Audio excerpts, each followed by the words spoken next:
Do you want to learn how to draw in Illustrator? I'm Monika Zagrobelna from Envato Tuts and I'm a freelance artist specialized in digital illustration.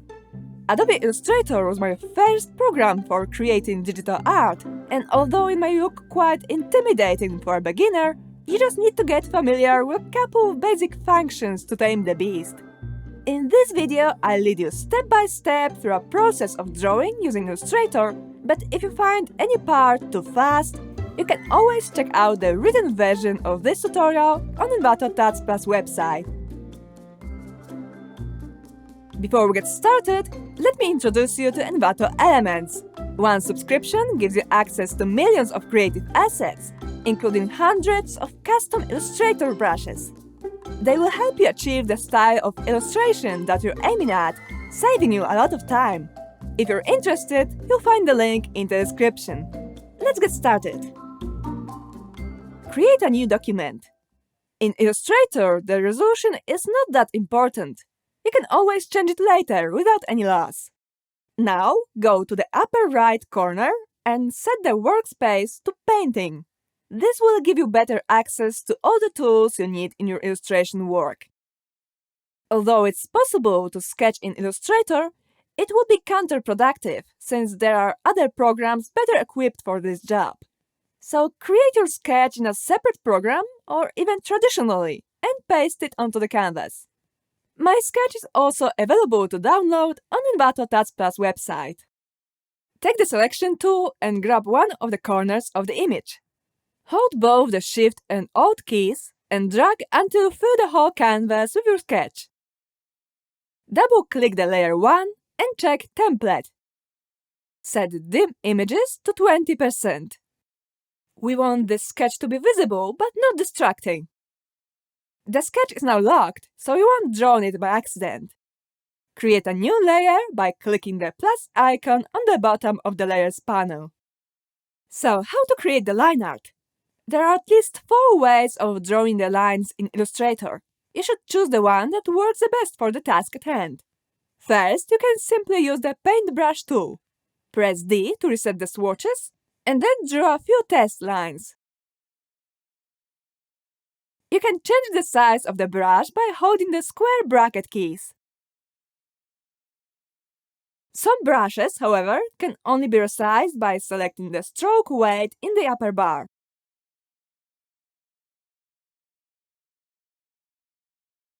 You can change the style of the brush by clicking the presets in the Brushes panel. There aren't many brushes in there by default, but you can open the menu and select Open Brush Library. If you select any of the sets, it will open as a new window. You can keep all your sets in one window or in separate windows for easier access. If you double-click the paintbrush icon in the toolbar, you'll get access to a couple of useful settings. First, if you feel your lines are too shaky, you can tell Illustrator to smooth them out for you by dragging the fidelity slider to the right. If the opposite is the case, if you feel the lines are not as precise as you would like, drag the slider to the left.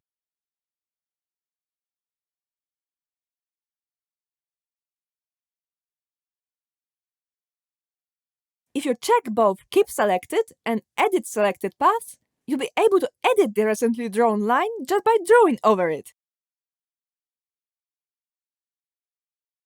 And if you want to modify any older line, just select it with the Selection tool, and you'll be able to change it the same way. However, if you want to draw a lot of lines next to each other, it's better to leave the Keep Selected option unchecked.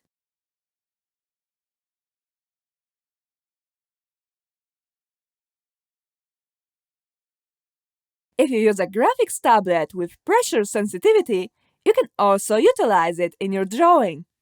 Just double-click the brush on the list, set Size to Pressure, and increase variation. This will give you that familiar tapered line effect. You might notice that various brushes have various settings once you double-click them. This is because Illustrator has 5 types of brushes. If you want to learn more about these types, check out the link in the description for a detailed guide on this subject. If you want to simply draw lines without worrying about the brush properties, you can also use the pencil tool. So, the paintbrush method is great for drawing if you have a graphics tablet. However, if you have a mouse, you may need another, more precise method. The second method is the pen tool. With this tool, you can draw your lines segment by segment, turning these segments into curves by clicking and dragging. We call such lines paths. It may look complicated at first, but just take a close look at what happens here. When you're dragging the anchor point, the end of the segment, two handles appear. When you drag one handle, the opposite one moves too. That opposite handle pulls the line to itself like a magnet. So you can create any curve you want by moving that handle in a chosen direction. Once you release that anchor, the new segment will be automatically pulled to the handle you were dragging before. This ensures a smooth transition between both segments. But if you don't like it, and you'd rather draw the new curve manually, hold the Alt key and click the previous anchor. This will remove that second handle and will allow you to draw a new segment on your own. If you want to stop drawing the line, press Escape. To deselect the line, click the canvas with the selection tool or use the shortcut Ctrl-Shift-A. If you want to continue drawing after that, just click the last anchor point with the pen tool. You can also modify the line after it's been drawn. You can remove the anchor points by clicking them or add new anchor points by clicking on the segments. If you hold the Ctrl key, you can select the anchor points to move them or to drag their handles.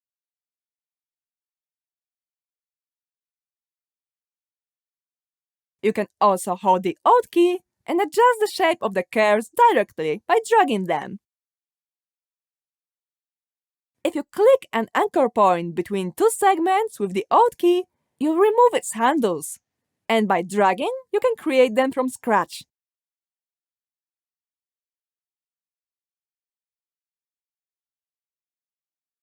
Alternatively, you can use the Direct Selection tool to drag the points around without having to hold any keys.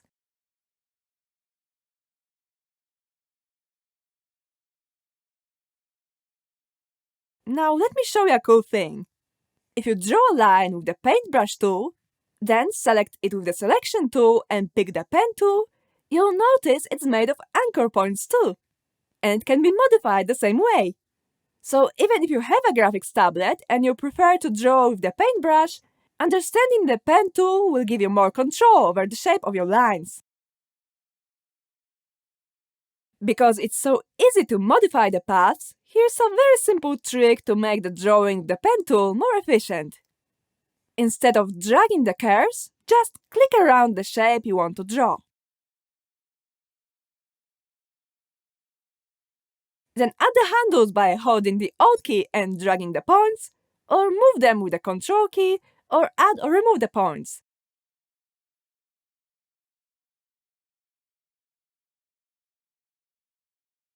If you still find the pen tool too complicated, Illustrator offers a simplified version of this tool, the curvature tool.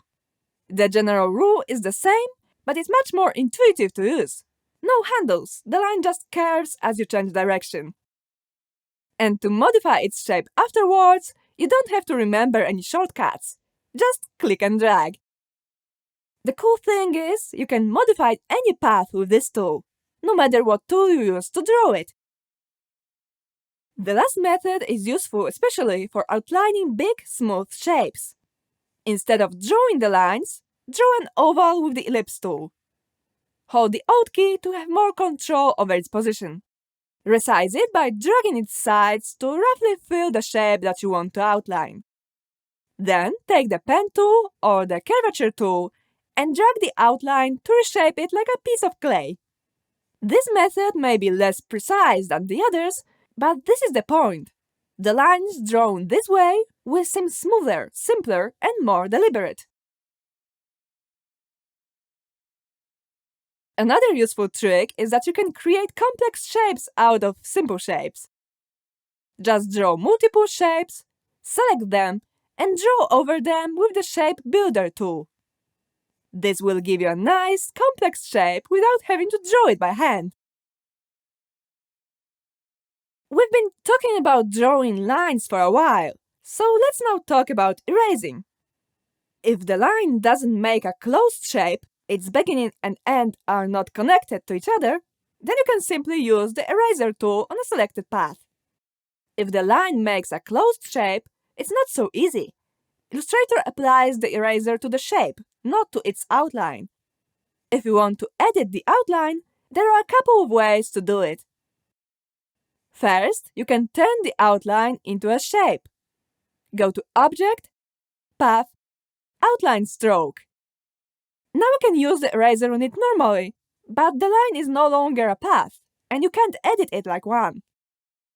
The alternative is the Scissors tool. You can select the segment of the path that you want to remove by clicking on it twice. Then press Delete to remove it.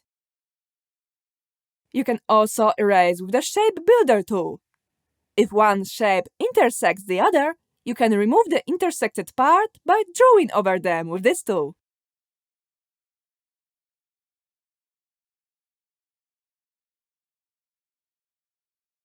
Sometimes you can even make erasing automatic. For example, if you draw an eye, you may want to draw the iris with an oval, but some part of the oval will land outside of the eye. To avoid this, select the eye shape, go to the toolbar on the left, and click the third icon from the bottom. Select Draw Inside. Now anything you draw will be automatically cut to the selected area. If after doing this the stroke of the eye disappeared for you, go to the Stroke settings and make sure the Align Stroke to Center option is selected.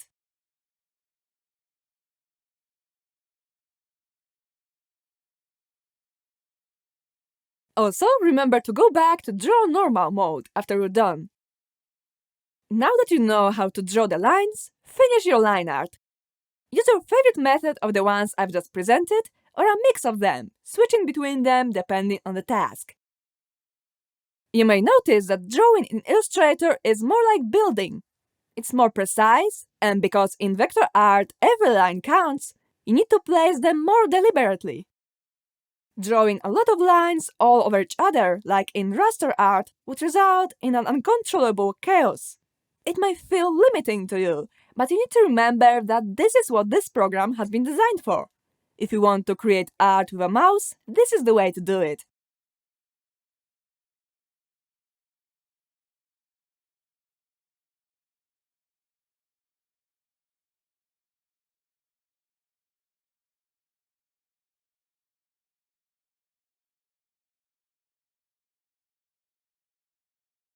During the drawing, you may find it useful to go into the outline mode. Press Ctrl Y to see the path better.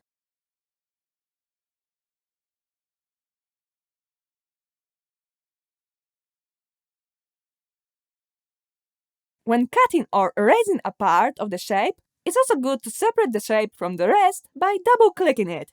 You can go back to the previous mode with the Escape key. Let's talk about the visual side of the lines now.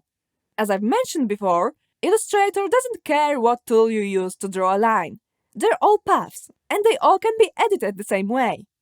So just like you can choose a brush preset to paint with the paintbrush, you can apply any of the brush presets to the existing lines. Some of them will allow you to create the tapered line effect without using the graphics tablet. If you used the Draw Inside mode before, you may notice that some of the brush presets don't work for the clipping masks you've created this way. To fix it, select the group, go to Object, Clipping Mask, Release, and copy the missing outline. Undo, and paste the outline in front with Ctrl F. You can also control the width of each line in a more precise way. First, you can select a width profile from the list. Experiment with them to see which one looks the best on your lines. Second, you can use the width tool. This tool allows you to change the width of any point of the line separately from the anchor points. With this tool, you can create a piece of line art with nicely variable lines using the mouse only. However, this method won't work on the lines drawn while using the pressure sensitivity. Finish your line art now, choosing the brush, the width of the lines, or the variable width profile. It's often good to make the main outline thicker than the other lines. Spend some time making sure that all the areas that are supposed to be separated are actually outlined with closed shapes. This will be important during coloring. Take your time and make your line art as clean and nice as possible.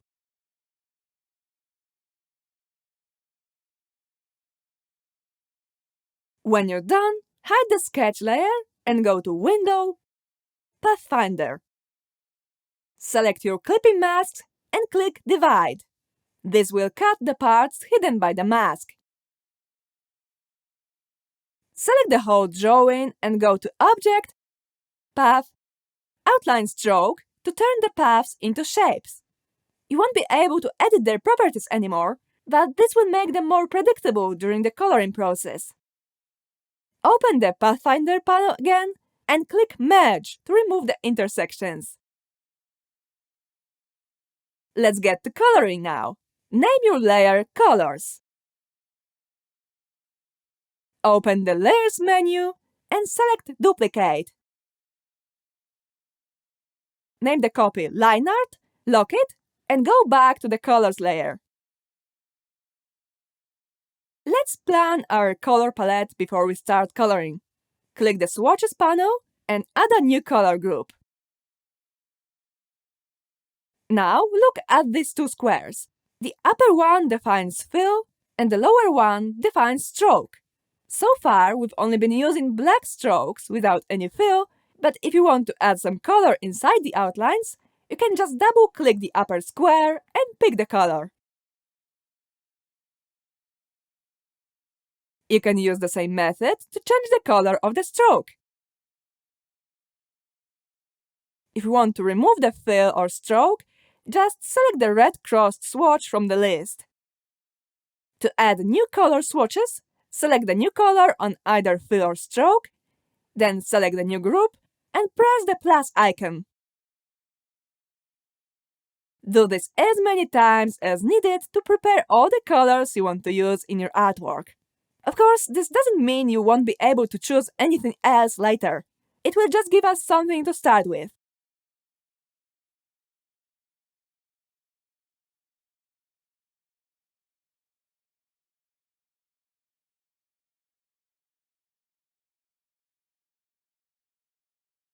Now, press K to access the Live Paint bucket. This tool automatically detects the areas outlined by your line art as if it was a coloring page. You just have to tell it what colors to use, so remove the stroke and add the chosen color to your fill. Then simply click the area that you want to fill. You can easily load the bucket with a different swatch by using the left and right arrow keys. You can also pick swatches from the other sets.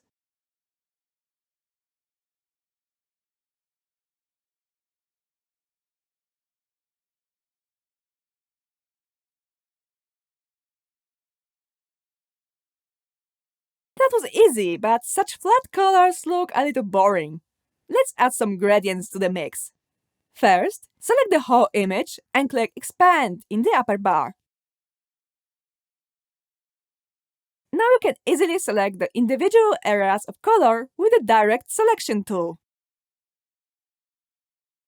Select the area that you want to add the gradient to and take the Gradient tool. Pick the style of the gradient in the upper bar and adjust the direction of the gradient. Then, open the Gradient panel and apply your own swatches to the gradient.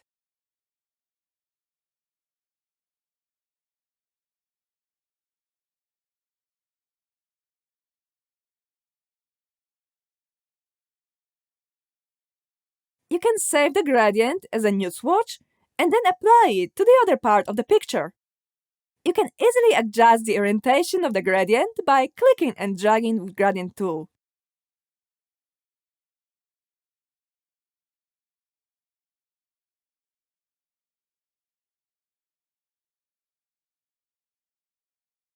Our tiger won't be complete without its stripes though. Show the sketch layer again and press Ctrl Y to get into the outline mode. Create a new layer and name it Stripes. Lock the Colors layer. Now use a chosen drawing method to draw the stripes. Feel free to go outside of the main outline of the body. We're going to fix it in a minute.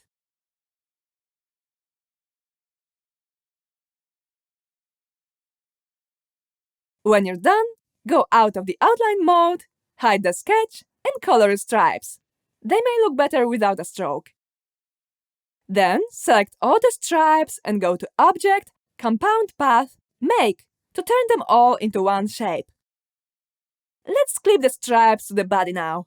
Unlock the Colors layer, copy its content, then lock it back. Go back to the Stripes layer and paste in front with Ctrl F. Open the Pathfinder and click Merge, then Unite, and go to Object, Compound Path, Make. Then select everything and go to Object, Clipping Mask, Make. Because the stripes are now a single object, you can select them with the Direct Selection tool and apply a gradient to them.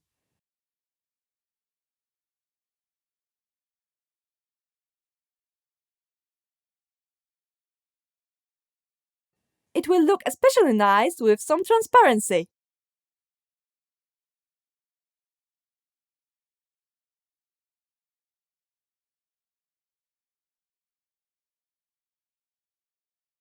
You can easily make the stripes more interesting by copying them and pasting them in back with Ctrl B. And then styling the copy a different way, for example, making it brighter and more transparent.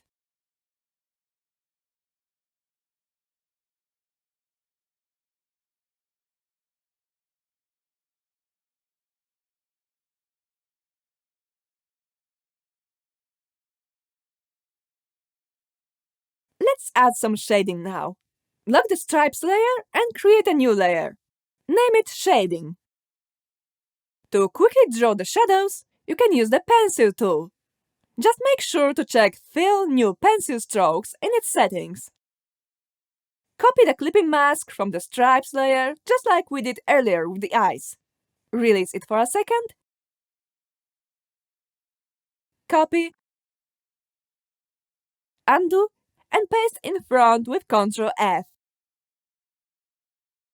Set the mode to Draw Inside and start drawing the shadows.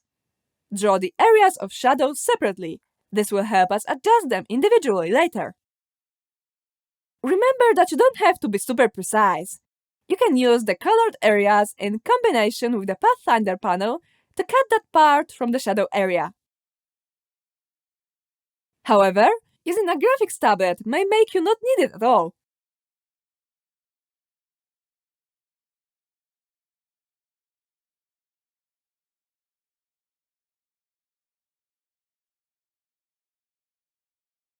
When you're done, select all the shadows and go to the Transparency panel. Change the blend mode to multiply and lower the opacity to blend the shadows nicely with the body. Set the mode back to Draw Normal. To make the shadows look even nicer, you can apply a gradient to them. Making one side of the gradient transparent will help you blend the border of the shadow. You just have to adjust the direction of the gradient to the position of the shadow.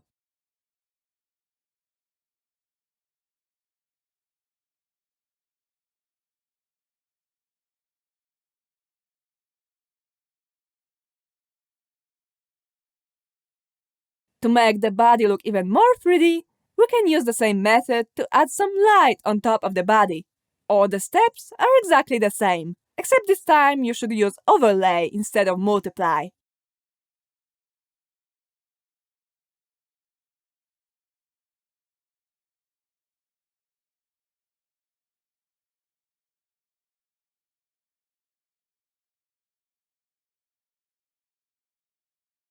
To finish the shading, let's just add a shadow on the ground. A radial gradient with transparent sides will look great here.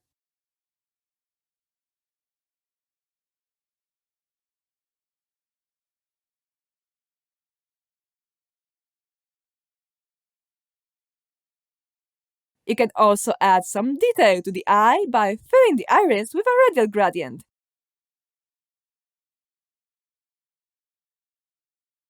And adding a white highlight on top. And that's all! Although this was quite a long tutorial, we've just scratched the surface of what Illustrator can do. So if you want to learn more, visit Envato Tuts Plus website for more tutorials on this subject. If you enjoyed this video, please leave a like and don't forget to subscribe. Also, click the bell icon to be notified of new videos on the Envato Tuts Plus channel. This was Monika Zagrobelna for Envato Tuts Plus. Thanks for watching!